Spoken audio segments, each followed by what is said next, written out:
Bonjour et bienvenue sur le site lesambitieux.com. Aujourd'hui, on va faire un cas un peu particulier, on va parler de psychologie mais utile.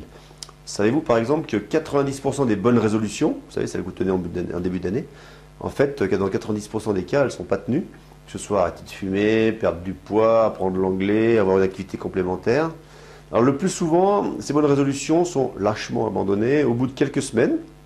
Les salles de sport, par exemple, donnent des statistiques intéressantes. Elles ont un afflux de nouveaux pratiquants en janvier.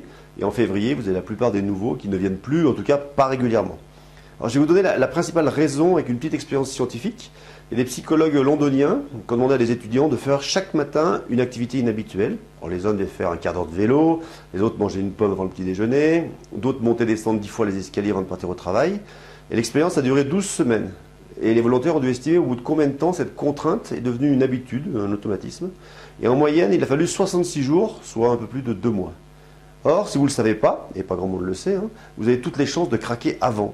Voilà, il faut absolument tenir 2 mois et quelques jours, au moins 2 mois et demi, pour que ça vaille la peine. Alors on peut tirer comme d'autres conséquences, ne pas se lancer seul. Alors si 3 amis se mettent au sport ensemble, il est probable qu'il y en ait toujours un qui a envie de s'entraîner. Et les autres suivront, le temps de franchir la période critique. Le temps aussi d'en voir les bénéfices, plus musclé, plus endurant, plus en forme.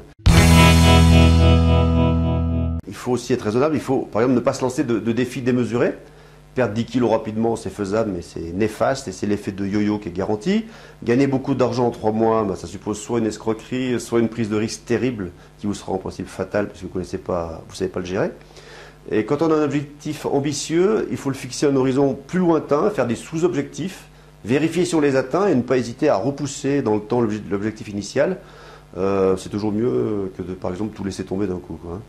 Alors, vous pouvez vous fixer aussi un objectif très modeste, apprendre un mot d'anglais par jour. Si vous tenez le rythme de 2 mois, pendant 2 mois, ensuite vous aurez l'habitude de le faire et vous en connaîtrez plus de 300 en fin d'année pour un investissement qui est seulement de quelques minutes chaque soir, le temps d'apprendre un nouveau mot et de réviser les autres. Moi, je l'ai fait ça il y a quelques années et j'ai appris à peu près 1 millier de mots d'anglais. Autre point, il ne faut pas vouloir tout changer d'un coup. Vous ferez plus de progrès, vous serez plus efficace si vous changez une petite chose chaque jour plutôt que de vouloir faire un gros chambardement. Alors si votre bureau croule sous les papiers, essayez d'en ranger chaque jour un peu plus que ce que vous avez ajouté. Et au bout de quelques temps, vous aurez le plaisir de voir les piles qui diminuent sans que cela vous coûte beaucoup d'efforts. Et cela vous motivera ensuite suffisamment pour lancer des rangements plus conséquents. Moi, c'est ce que j'ai fait, par exemple. Alors, comme moi, vous serez impressionné d'ailleurs par tout ce qu'on peut inutilement accumuler. Alors, je vous donne d'autres techniques très pratiques, très concrètes et d'autres astuces dans la vidéo suivante. À bientôt.